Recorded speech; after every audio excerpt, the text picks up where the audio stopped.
tell me about...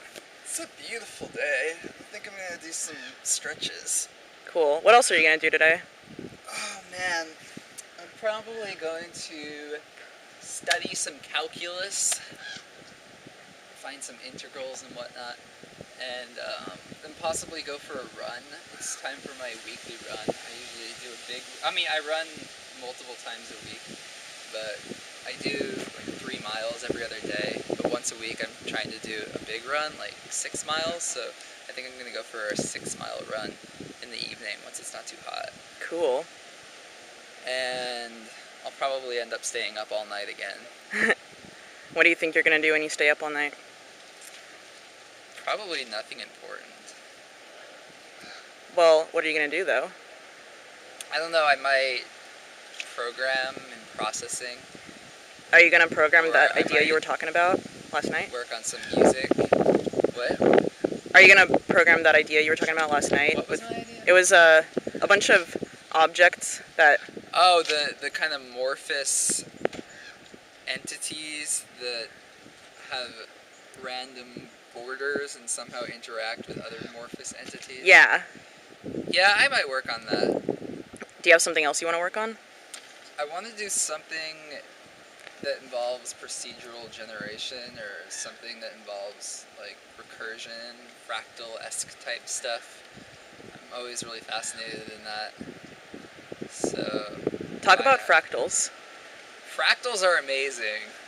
I love them.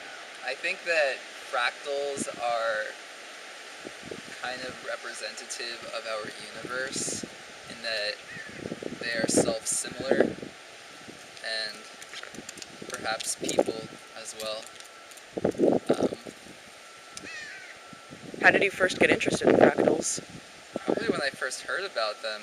But I've always been interested in concepts of recursion. It stems back to like some compulsions that I've had since I was a child. Like what? Like tapping my hands in certain order. Like, okay, so if I accidentally tap something with one hand and I have to tap it with the other hand, but then it's still not balanced because I started with this hand originally, so then I have to start that pattern over starting with this hand, so it would be like, right? Yeah. But then it's still the whole thing started with this hand, so I have to go back and start that over with this hand, so, right? And then you can keep repeating that onto infinity, so you have this self-similar pattern, like 1 0, or 0 1 1 0, 0 1 1 0, 1 0 0 1, 1 0 0 1, etc. on into infinity. I love your explanation of that compulsion. Do you remember explaining it to me, like, last week? Or whenever we hung? You and Anton. Yeah. It's a good explanation. I don't know. Does that answer your question? Yeah. What are you afraid of right now when you think about what you're afraid of? My biggest fear used to be, and maybe still is, wasting my life and somehow, but I don't know, I don't want to be worried about that. I'm starting to outgrow that fear. So now, what am I afraid of? I don't know. Are there I'm any... starting to not be afraid of things. It's just like whatever happens, happens. Yeah.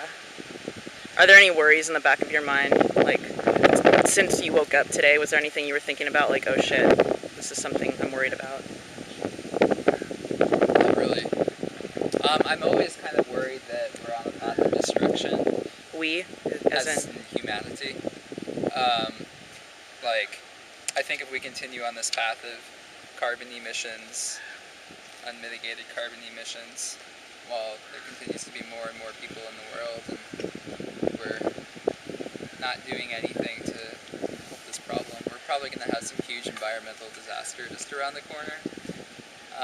But on the other hand, I also kind of welcome that. Like, at least it would be interesting. Do you still think that something significant is going to happen in 2012? I don't know. maybe not that particular year, but we're definitely, I feel like we're approaching some kind of type of huge earth-shattering events. And it's exciting. It could be really good or it could be really bad. It'll probably be really bad. What do you think it might be?